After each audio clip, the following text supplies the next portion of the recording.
story is called A Kangaroo Who Couldn't Hop by Robert Cox and Jim Robbins. 3. Out in the bush. It was a big day for young kangaroo. It was a day that only happened once every 4 years.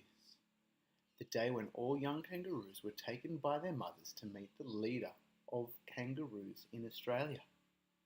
His name was Big Red. Mrs. Grey lined up her 4 new children, Jumper, Thumper, Bumper, and Keith. Keith was the youngest. Mrs. Grey looked at him sadly. Poor Keith, she sighed. Whatever will Big Red say? The next day, they all sat very still in front of Big Red. Mrs. Grey, then Jumper, then Thumper, then Bumper, and then Keith. Big Red looked up and smiled. Nice children, Mrs. Grey. What do you call them? Kangaroos, replied Mrs. Grey, who was rather nervous. No, no, no. Names, names, names, boomed Big Red. Oh, Mrs. Grey felt silly. Well, this one is Jumper, she said proudly. Big Red nodded. And this one is Thumper, she said, double proud. Big Red smiled. And this one along here is Bumper, she said, triply proud. Big Red beamed. And this one is, Keith. Big Red put his head on one side. Keith? He said. Keith, repeated Mrs. Grey quietly.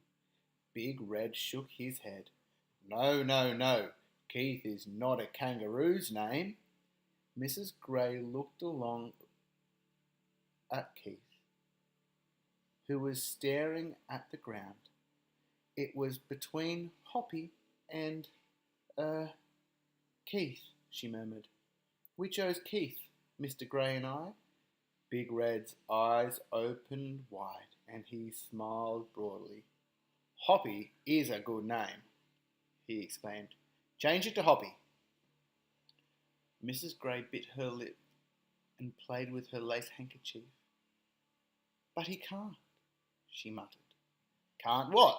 Inquired Big Red, frowning. Mrs. Grey fiddled with her pouch and shuffling a bit. Can't hop, she mumbled. He just can't hop, poor thing. He's quite hopless.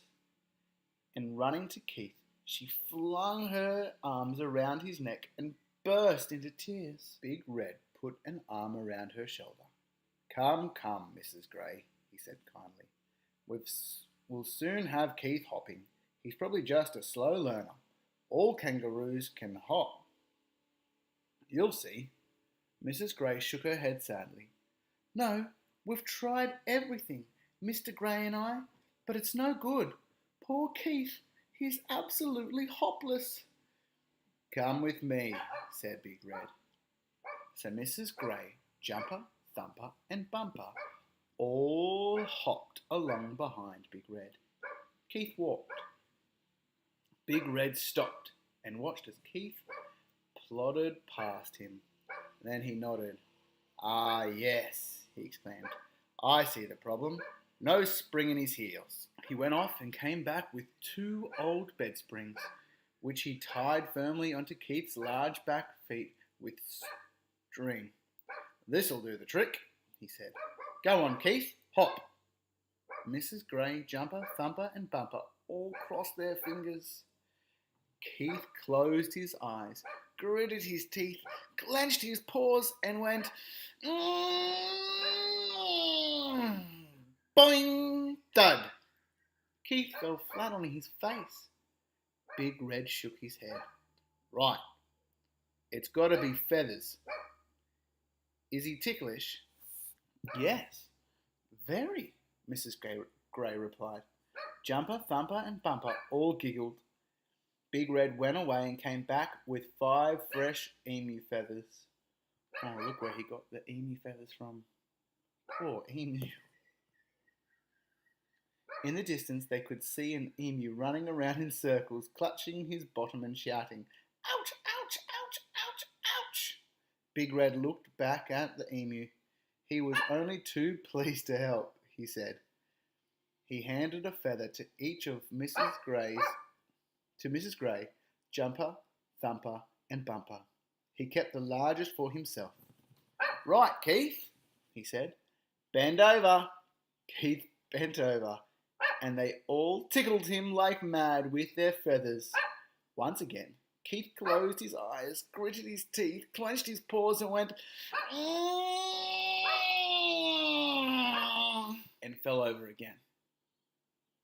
"He's fallen on my feather," said Jumper. "And mine," moaned Thumper. "He snapped mine in two," cried Bumper, looking sadly down at his limp feather. "Poor Keith," said Mrs. Grey, with a tear in her eye. "He'll always be hopless." Big Red shook his big red head. "Does he like the heat?" he asked. "Hates it," said Mrs. Grey. "You'll always find him in the shade." "Good," said Big Red. "Hot rock. That always cures slow hoppers." Mrs. Grey looked very worried. "Will it hurt him?" Big Red grinned at her. "Not if he hops off quickly enough. That's the whole idea. This one's got to work. Even humans hop off a hot rock." He pointed to a flat rock, sizzling in the sun. "Go on, Keith," he ordered. "Up on the rock you go." Mrs. Grey, Jumper, Thumper, and Bumper all turned away and covered their eyes. Keith climbed onto the hot rock. Then he closed his eyes, gritted his teeth, clenched his paws, and went, thud! They all looked up at Big Red. "Did he hop?" asked Mrs. Grey excitedly. "Fell," said Big Red sadly. Then he scratched his big red head and said, "Come with me, please." Mrs. Grey, Jumper, Thumper, Bumper, and Keith all sat very still in front of Big Red as he wrote on a large piece of paper. "Here you are," he said, handing the paper to Mrs. Grey. "Your last chance. The hospital. You'll see a Dr. Leap Year. He'll fix Keith up all right." Dr. Leap Year was a hoptician. He peered into Keith's eyes. He said, "A hopeless case." Mrs. Grey was quite upset. "Yes, I know. That's exactly why we're here." Said Dr. Leap Year again, frowning. "Had one before, you know. Very rare. Tail was too heavy. Absolutely hopeless." Mrs. Grey's eyes widened and her mouth dropped, opened in astonishment. "Tail too heavy?" she exclaimed. "So what did you do?" Dr. Leap Year leaned forward and looked at Keith over his glasses.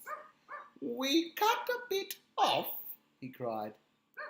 "And that's what we'll do to you." Keith suddenly leapt up in the air. Boing, boing, boing, boing, boing, boing, boing, boing. The hopless kangaroo had finally found his hop.